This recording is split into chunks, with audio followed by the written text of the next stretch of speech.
So the Dolphin Democrats were one of the sanctioned Democratic clubs in Broward County, sanctioned by the county DEC, which was led at the time by Mitch Caesar. And I think Mitch has just recently left that position. He was a stalwart. So the Dolphins were the gay club. And we also had in Broward County at that time the Log Cabin Republican Club, which was another sanctioned organization. So we had this two-party system. We had these two organizations. So the Dolphin Democrats, I joined them. It was primarily male, primarily men. They had like a midterm election. I was elected vice president. Came to be, it was a total shock to everybody. Nobody expected a lesbian to become part of the leadership of the Dolphins. Well, here I was, but it didn't go well. They weren't ready for a woman or a lesbian to be part of the leadership.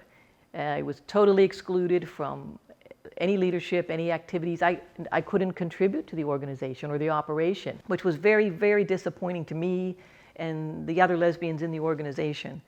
So we tried a due process to get an amendment for gender parity. And that ended not well at all, but it had a silver lining. It was a bitter battle, vicious, personal, that I never really understood what the big problem was with sharing the table with lesbians, but it was a big problem, very divisive. And the organization just couldn't rise above and change, evolve. So at the end of the day, the gender parity was soundly voted down. All kind of gyrations with amendments, bylaws, Robert's rules, protest appeals. It became such a nasty and unfortunate progression of events. But the silver lining was that it led to the creation of a nonpartisan political group, PAC PAC. And Carl Clark, Delia Lowe, the former executive director of the Gay and Lesbian Community Center, started PAC PAC. It was the Political Advocacy Coalition, the Lesbian and Gay Political Action Committee. And lesbians had first billing on that. And one of the first things that organization did was institute gender parity in the leadership, that we would have a male and female co-chairs leading the organization. Shortly after that, Delia got a great job opportunity and left to go, and I became the co-chair along with Carl Clark. And we were a true coalition. We were truly nonpartisan. We had Republican members, Carl was Green, Democrats, Independents, and people that just wanted to be helpful in some way. So our forte was doing candidate forums. And in the 1998 and the 2000 elections, PAC PAC was very active in sending out questionnaires to the candidates with relevant questions to their position, whether it was sheriff, whether it was a city or county or state candidate, and getting their feedback on how they felt about social issues, economic issues, and gay and lesbian issues. And then we would make recommendations after we had a candidate forum. And at our candidate forum, we just really were the coalition. We had GLSEN, Gay and Lesbian Student and Educators Network, with Dee Palazzo and Ray Rideout. We had the Log Cabin Club. We had Carl representing the Greens. We had GARD would be there representing, when Tony Ramos was president of GARD, he would be there. So we had a very nonpartisan group of people asking questions and making endorsements.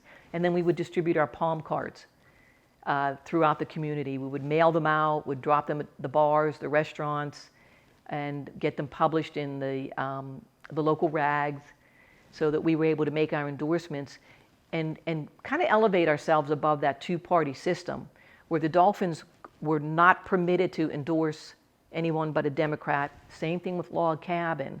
You know, Andy Eddy was part of our PAC PAC from the Log Cabin Club, and we endorsed who we felt was the best candidate. Most of them were Democrats, but not all of them. And the first time we endorsed two Republicans, there was such an outcry in the community that we were traitors and how could we, and we're endorsing the whole Republican platform by doing this.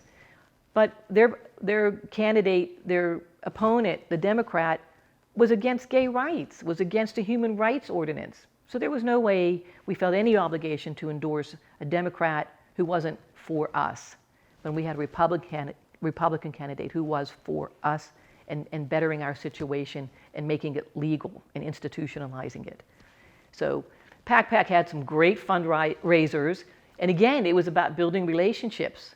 We built relationships with Georgie's Alibi, the owner of the deck, and they would let us have our fundraising events there, our meet and greet the candidates there, and we had terrific turnouts. And again, a coalition of people from the whole community. Everybody was welcome. And we were very successful in getting our name out there. We were called the new Brat Pack, because it was really unusual. It was groundbreaking for gays and lesbians to commingle with Republicans. So it was a fun, interesting time. And again, infighting, I don't know, our community, I hope we've risen above that at a local level, a national level, where the infighting is seen as, a thing of the past, and people have learned how to rise above that and have the inclusiveness foremost and the greater good foremost, and not so much about the lesbians and the gay men and the bis and transsexuals. It's just about all of us. And that, I think that's the road to go to achieve what we all need to achieve.